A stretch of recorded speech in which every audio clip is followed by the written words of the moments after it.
Welcome everyone. Today I am going to be showing you how I make my thumbnails. I've never done a video, like a tutorial kind of thing, but I've had questions about it in the past, and then I was talking to Sai the other day, and I had mentioned how I wanted to do a video like this because if you're like me, and when I first started, I had no idea about Photoshop, even in the slightest.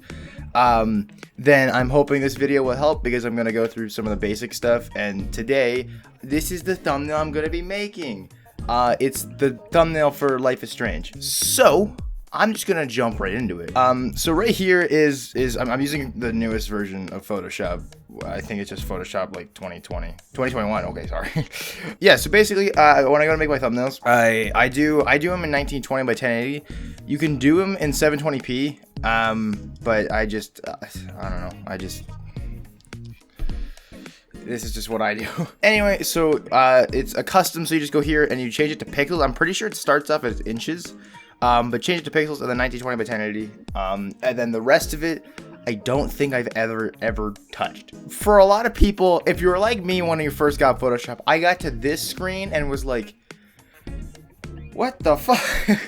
So that's what I'm gonna hopefully help with today. So if you're starting a YouTube channel and you want to know how to make thumbnails, like me, then I'm gonna show you today. So, this is the normal Photoshop thing. I don't think I've changed. I might have changed, like I might have made this a little bit bigger, but that's about it. So the way I'm gonna be showing how to make a gaming thumbnail today, because that's all I fucking do. What I normally do is I get a screenshot from the game. I get a screenshot from the game, and then I work with that. So I used to record. I say used to. This was like a month ago. I would record in this sort of format. It worked for a while, and I did this way for a long time. It's basically you just do two 1080p windows next to each other in OBS. I just had a lot of issues with other face cam programs, but now everything's separated, and I much prefer it. But anyway, so this sucks a little bit for thumbnails because it means your thumbnail isn't gonna be as crisp as you might want it to because it's a little tiny window. I already have an idea. When you're going into it, you want to have some sort of idea on what you want to do for your thumbnail. For me, I already have my idea. I just need to go find it, the screenshot. Okay, right there. That is a screenshot I'm going for. This might be a little bit of spoilers for Life is Strange if you haven't seen that video yet, which I recommend you do. It probably went up yesterday. So this is the screenshot I'm going with. It's basically, it's Ryan being all spooked. So, next thing I do is I use the program Snipping Tool. It's this thing here. You can do print screen and stuff, but I don't know, I just find this easier. So then, I'm just gonna get the screenshot for the thumbnail, and then I'm gonna save this. So anyway, now you just go File, Open, or you can do Control O, but I just find this easier. And then you go to the right folder, and then you find the screenshot you just took, which was right here, and there we go. So that is the screenshot that I took. You're gonna notice, it's gonna be fucking tiny. And it is. You're gonna have to blow it up a little bit, and it might look a little iffy, but if I get this up to the right size, which to move it around, I should probably explain that a little bit better. So, I have it open, and then you want it over here. So you do Control A on your keyboard, and then that selects the entire thing. And then you do Control C, which copies it. And then you go over to your main thing, and then Control V, which then copies it over into your main workspace. You can make thumbnails like this. The only issue is that if I were to just take this thing and start messing with it, it's not the right size for YouTube, because YouTube has a specific size, and it also has a file size limit, so you can't do anything over 2 megabits. Which in Photoshop, that's usually not a problem. So anyway, and then Control T is the transform tool, which means you can move it around before, but now you can resize it. So I'm gonna get it to the right size. A good tip is to keep in mind that YouTube thumbnails are fucking tiny. Like when you're scrolling through YouTube, the thumbnails is like this big. Also, what I just did there is you just hold Alt and then scroll on the mouse wheel, and then you can zoom in and out. I do that often because you want to kind of, when you're making your thumbnail, you want to back up a little bit to make sure it looks nice. So anyway, I'm going to give it a slight curve, or slight angle. I'm gonna make it a little bit bigger so I get rid of those white squares. Okay, that's roughly the size I want it. So then you just go back up here and then click the move tool. And then as you can see, it is a little bit, whoopsies, it's a little bit crispy. But again, that's fine because looking at it like this, it looks fine. And I'm looking at this as in a full screen window on my computer. Most people on YouTube, you're seeing it like that as you're scrolling through. So now what I do for a lot of these thumbnails, sometimes if I'm feeling saucy, I will add my face and stuff. I don't really feel like this thumbnail needs my face. I think it's just more focused on the game. So what you used to have to do with Photoshop, at least when I first started using it, you had to use the pen tool and you had to manually go around the character and cut it out. But now, Photoshop, you just go select, subject, and then it selects the entire thing. It is so fucking useful. It is so easy to make thumbnails now. If it misses some parts, up here it missed some of his hair, you can just go to this, which is W, but it's usually, it should be on the magic wand tool when Photoshop first opens up. You just go to it and then you right click and then you want to get quick selection tool. So then I will hold shift because if you just start clicking, it'll... What? I didn't know that. Holy shit, I didn't know that. Oh my god, I'm supposed to be a teacher right now and I didn't know that. I'm learning new shit. I thought you always had to hold shift. But I guess you can just click. The more you know. Anyway, so now it's doing this wibbly thing because now it's saying, hey, this is what you have selected. So from here, you can do, you want to do Control-Shift-I, which basically what that does is before, it's holding this. So I press delete, it's deleting his face. But if you do Control-Shift-I, it's now selecting all the stuff on the outside. So then if you just delete it, it gets rid of, so now it's just that. So if you're taking a screenshot, if you're getting like just your face and you want your background gone, you would do that. But I want to keep this background, so I'm going to do Control-J, which I did the fucking wrong thing. I'm going to do Control-J. So Control-J, basically what that does is it gets rid of the, or it separates this layer from the face. So, I mean, if I do it now, if I hide that layer, obviously it's not going to do anything. But the next thing we're going to do is, because of this game, this is already a little bit blurred, but I'm going to blur it even further. So if you go to blur, and then Gaussian blur, I use Gaussian blur all the fucking time. And then I'll just blur this by like 10. So there we go. So now if I hide this, he's all blurry. It's actually taking a little bit of the corner up there, so I'm gonna make that just a little bit bigger. Okay, so then there we go. So now it's separated. This is the blurry layer, and this is the main layer. The next thing I want to do is go get the Life is Strange True Colors logo. This I just got up Google, just Googling Life is Strange True Colors, and then got the logo. So same thing, Control A, Control C, and then going back and then Control V. So the logo is there. It's a black logo. I want it to be white so it's a little bit brighter. So then to change the color of this, you go down to this little layer section here and then you right click the layer that it is. So the logo is layer 3. So I right click it and I go up to blending options and then you get all this stuff here. So there's a whole bunch of different things you can do here. There's changing the gradient, there's a color overlay, there's a drop shadow, which we will be using. For right now, I just want to change the color, change it to white, and that's it. That's all I wanted to do. I like messing around with blending modes, and you can't really do that when it's a... So like right now, if I go into this blending mode and I start messing around with stuff, nothing's changing. What you want to do is you right click it again and then do Rasterize layer style. I don't really know what that means. It just means, I don't know what the word means. From my understanding, it just basically takes it to it just condenses it all down on one layer. And then now I can mess around with this, which we will do more in a second. So now I don't want the logo on his face. I want it behind him. So now it's gone, but that's fine. Control T, and then we're gonna resize it a little bit.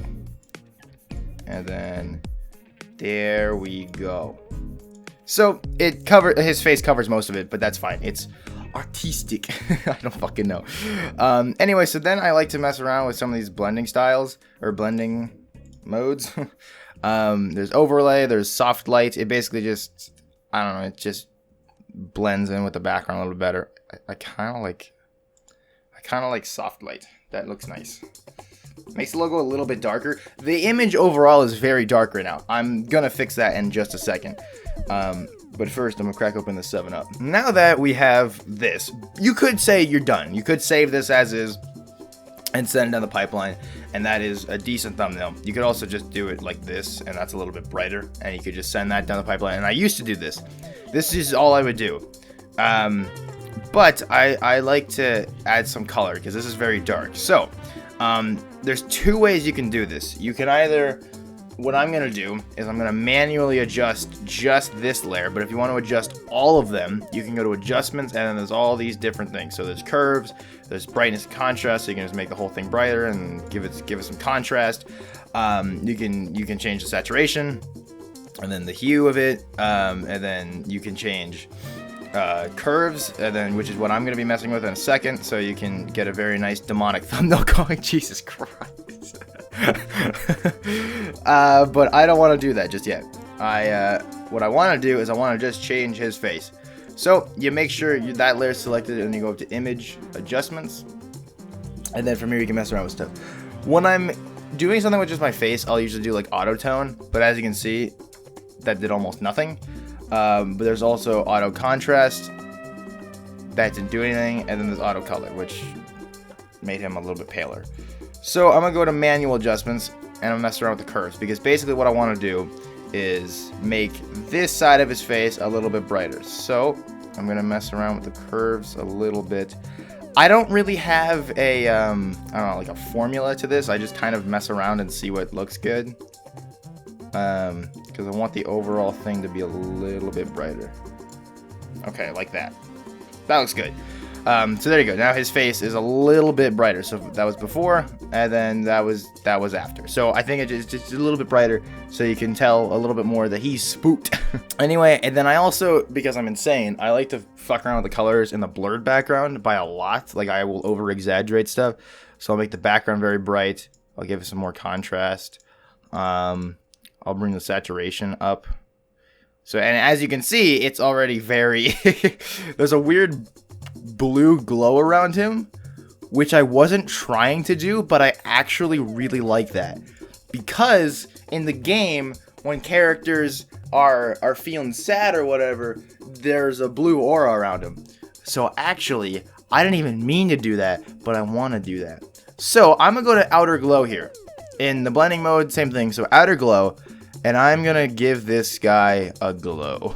Alrighty, that looks pretty cool. So, oh, there's another fucking corner there. Alright, there we go. Actually, if I make the saturation brighter, yeah, it gives it more of a blue. Ooh, I really like that. I wasn't even trying to do that. Okay, actually, I think I'm going to make the curves a little bit more curvy, because I don't want to brighten it too much that it gets super blown out. So the reason why I do just changing it on this layer, I could just go to adjustments and change the curve, but then it also changes the background, and I don't want that. When you're doing stuff with just your face, depending on your lighting, it'll change because it won't match the game. Like if I were to add my face into this right now, it'd be super blown out because my lights are bright as hell.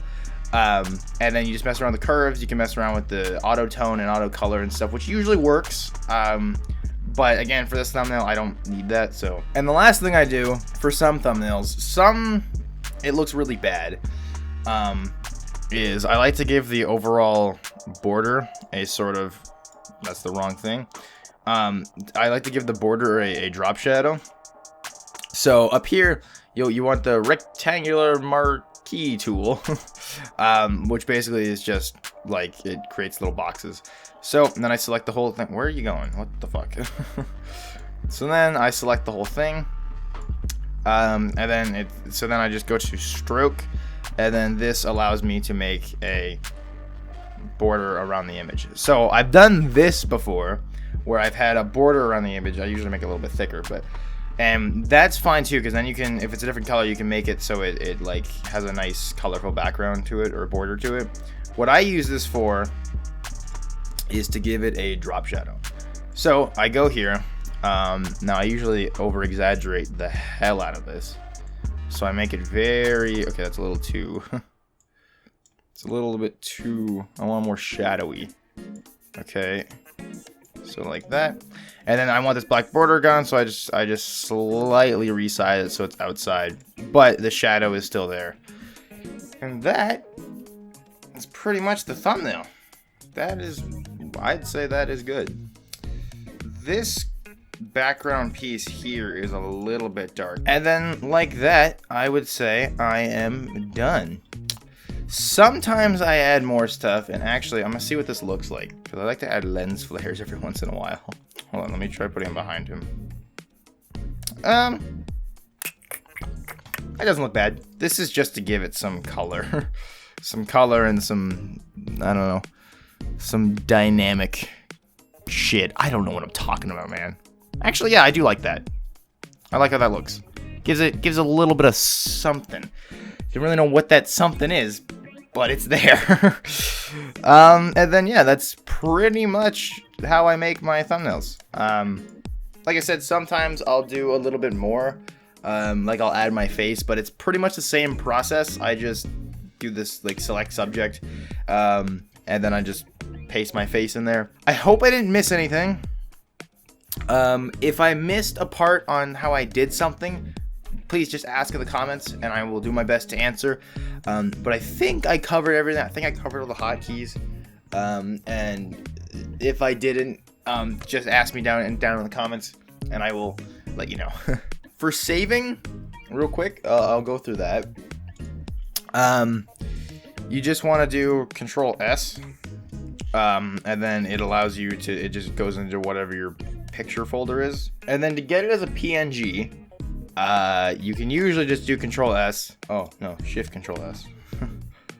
And then usually so normally you do Shift Control S, and then it allows you, and then you just go to here, Save as Type PNG. For some reason, my Photoshop is being a bitch, and I don't have that option. So what I have to do instead is do Control Shift Alt S, and then I bring up this thing, and then I just save it that way. So then this is the completed thumbnail as a full screen image. And as you can see, when you're looking at it like this, full screen, you can really see, like, you can see how, like, it gets very a little low res. You can see some stuff here. But you also got to keep in mind, when I put this on YouTube, if I go to my channel, the thumbnails are much smaller than that. They are tiny. So you don't really have to worry about it.